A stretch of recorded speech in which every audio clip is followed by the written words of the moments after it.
the Irish guy anyway. So right now, we've got a championship playoff final between Nottingham Forest and Huddersfield. On the face of it, usually that fixture, in modern times, about as exciting as eating Weetabix with a fork. But I'm gonna say this. If Nottingham Forest don't get promoted to the Premier League this season, then honestly, I'm just gonna feel a sick taste of vomit in my stomach. As if I was just trying to digest a sheep. Right now, I've got to admit something. And no, don't worry. No, it's not that I eat cat poo in the bath. I almost feel like right now that I'm admitting to being an alcoholic because, when I say this, I have never seen Nottingham Forest play in the Premier League. And I'm sorry, but that is a disgrace. Football is my life. Good Christ, if it wasn't for this sport, I would probably be working on a farm in Wexford, peeling potatoes and helping animals give birth. I just know that would be me. I'd be an untrained, unqualified midwife to a pig. Honestly, I'd probably try and make it give birth through the mouth, with my only source of company on that farm being to spend 6 hours every night playing online chess with lonely pensioners from Guam. And yet football, despite it being my entire life, the fact that I've never seen a European champion like Nottingham Forest play top flight football, it's just a bit embarrassing. Honestly, it's been like a rock and roll enthusiast admitting that they've never heard Elvis Presley sing. Oh sure, I mean they got 6 Ed Sheeran albums, someone whose music mostly sounds like a wailing penguin, but they've never heard the King of Rock. And similarly, I've watched the likes of Reading, Wigan and Hull play Premier League football. Honestly, when I think of Nottingham Forest, I think of the European Cups. Honestly, the Ned Stark of football, Brian Clough, a rich lineage of football royalty. Honestly, the worst Nottingham Forest sent a shiver down my spine. But by contrast, when I look at the name Reading, that doesn't even look like a football club. It looks like a section of the library. Honestly, some of these clubs have been promoted to the Premier League. The likes of Bradford, Norwich and Bournemouth. Compare them to the rich history of Forest. And honestly, to put it in library terms, it's like comparing an old literary masterpiece like The Hobbit to the autobiography of Rebecca Vardy. Honestly, I'd sooner stick a cigarette in my eye. Now don't get me wrong, I love seeing small Premier League clubs reach the Premier League. It's refreshing. Like some malnourished child finally escaping their uncle's basement to wind up at Disneyland. But at the same time, every previous winner of the Champions League needs to be playing in the top flight in their country. By the way, that goes for you too, Hamburg, who need to win their promotion playoff back to the Bundesliga. I mean, don't let the side down here. Every team who's ever played in a European Cup final, I don't want to dare see you languishing outside your top flight. It's just not right. When that happens, football just feels sour, or just a bit incomplete. I mean, it's like a giant cowpat all over the words football heritage. I mean, it would be like in 15 years time to see a sporting great like Tiger Woods living in a caravan in Grimsby, or watching Ricky Hatton beg for change on the bus. I would try and hit 150,000 subscribers as soon as possible. Just about 20,000 left, lads. Honestly, this is moving at a rapid pace, and it's all thanks to you legends. If you want to keep the growth going, slap the big fat red button, you absolute legends. Anyway, back into the video. But if both Hamburg and Forest come up, the next season will be the first time since 1999 that we will have all 21 European champions back where they belong. We need Nottingham Forest back in the Premier League. I mean, they've still got 2 more European Cups than PSG. I don't care that the manager looks like that weedy nerd off School of Rock. Steve Cooper has been a managerial mastermind. I've admitted already, I don't really trust former coaches of Swansea. To me, I look at them the same way a suspicious mum down the playground looks at that 40-year-old man drinking whiskey by the monkey bar. If I'm a football chairman and potential applicants come to me with Swansea manager written on their CV, to me, you might as well put down that you spent the summer painting fences in Iraq. I'm very quickly going to put that resume in the bin, maybe feed it to my cat. But I'm going to say this, Graham Potter is the man, heavily tipped for the England job, right? If I wasn't Irish and instead came from Preston or Ipswich, then I would sooner be wanting Steve Cooper at the wheel. I mean, Potter is a man who spent 7 years rotting in the wilderness of Sweden, spending nearly an entire decade living in a cabin in the hills of Sundsvall and eating grilled mouse by campfire. What bearing does that have on English football? Apparently he was the coach of Ostersund. I'll have to take your word for that, Graham, because honestly,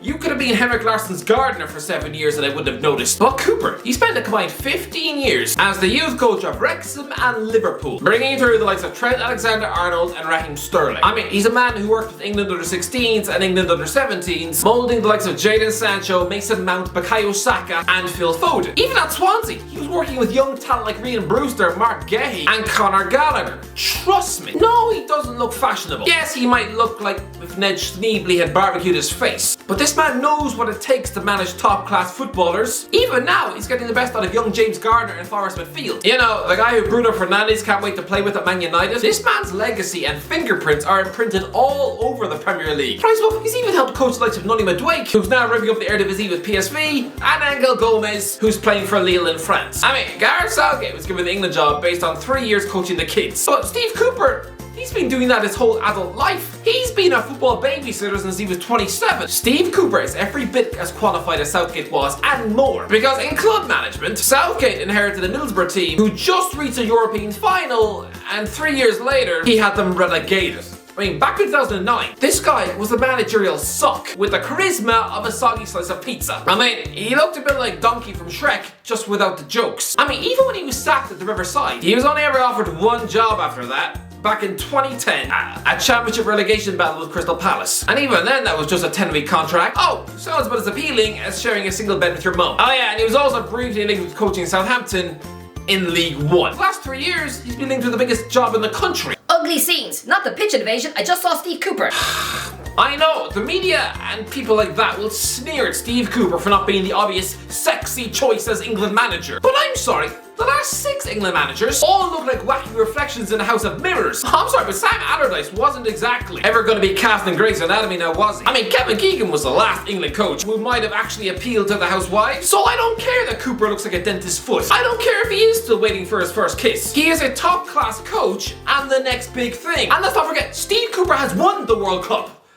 I mean, with the under-17s, but it still counts. And he was linked with Crystal Palace last summer. Christ above, he'd have worked wonders with that squad. But I am sick to the teeth of having to hear about how great Nottingham Forest once were. Honestly, the way the sport now talks about them, you'd swear it was them who were dead. Honestly, with every Brian Clough documentary that I watch, you just get that weird undertone that Forest have been burnt to the floor. Everything is always spoken about in the past tense. Oh, Forest were an amazing team. Those 2 European Cups in a row. But lately, it's just one false dawn to the next. I mean, this is a club who should have been promoted in 2010. I mean, look at this. In January 2010, you just smashed QPR 5-0 at home, and were level on points at the top of the championship with Newcastle. They wound up bottling it, finishing 3rd, coming up against lowly Blackpool in the playoffs, and instead of holding their nerves, they choose to instead concede 6. This is a club who have hired good managers, but always 5 years too late. I mean, the likes of Steve McLaren, Alex McLeish, Stuart Pearce, Martin O'Neill, and Chris Hughton. Top British coaches in their day, yes, but by the time Forest got their hands on them, they were now seen as prehistoric dinosaurs. I mean, hiring Martin O'Neill is a brilliant idea in 2006. Doing it in 2019 is brain dead lunacy. On par with sticking your tongue in a toaster. Honestly, it's like a big record label getting in touch with Cher Lloyd now. No.